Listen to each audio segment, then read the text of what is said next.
Good morning, everyone. My presentation is on retinopathy of prematurity in extreme preterm and extreme low birth weight infants, incidence, outcome, and risk factors. Retinopathy of prematurity is an important cause of preventable childhood blindness. The strongest risk factors of this vasoproliferative disorder are low gestational age and low birth weight, and it is found that ROP is more frequent and also more severe in extreme preterms and in extremely low birth weight babies. Recent advances in the neonatal care have improved the survival of these younger and smaller preterms, but there is very limited literature from India regarding the incidence and outcome of ROP in this category. So our aim was to analyze the incidence of any ROP and treatment requiring ROP, the cause of ROP, and systemic risk factors in babies who are born with a gestational age of less than 28 weeks or birth weight less than 1000 grams. This was a retrospective NICU-based screening done from January to December 2021. ROP screening, follow-up, and treatment were done as per the ICROP guidelines. Data were collected from the records and statistically analyzed.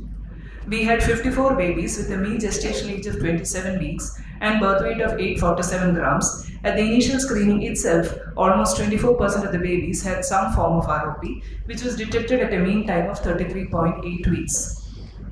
Of the 54 babies, 13% never developed ROP, and they were all completely vascularized by about 40 weeks, though majority of them had a good birth weight that was not statistically significant. 87%, that is 47 babies, developed some form of ROP, of which 19% required treatment, while 60% had spontaneous regression.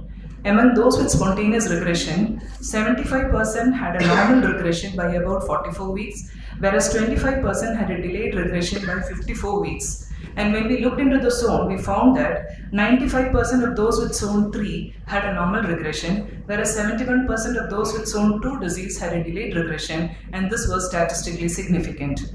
Among the 9 babies who required treatment, they had a much lower gestation age of 26 weeks and a birth weight of 745 grams. This ROP was detected by 33.65 weeks and treatment was done by about 35 weeks.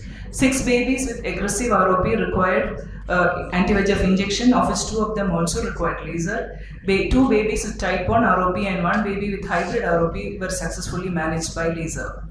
These were the various comorbidities that we observed in our study group. Though respiratory distress syndrome was the most common variable, what we found that inotropic support and anemia were the most important risk factors associated with the occurrence of any ROP.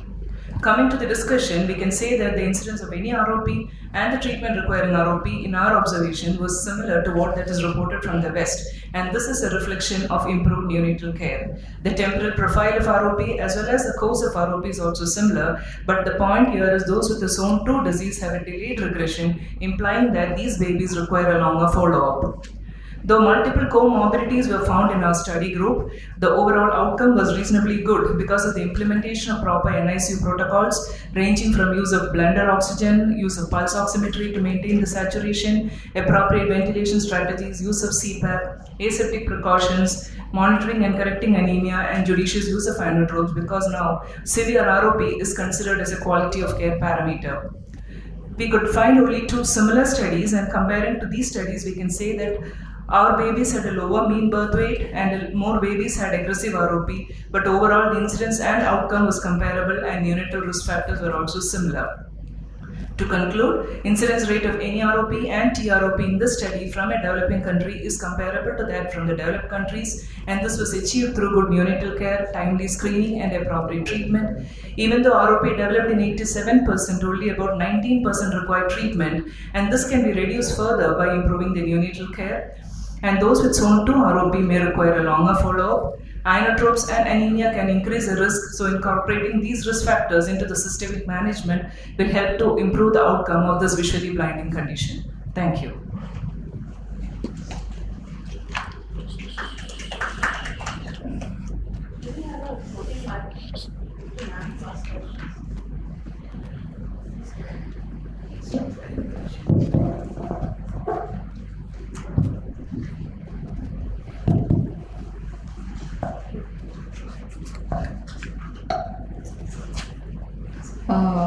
So you have mentioned that laser or anti-VEGF. So usually you prefer anti-VEGF over laser? Or?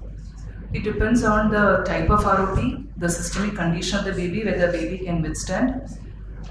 These are the main two factors which guide the treatment. Okay. Our babies with aggressive ROP, majority of them were very sick babies with zone 1 disease plus disease. So we had to give injection.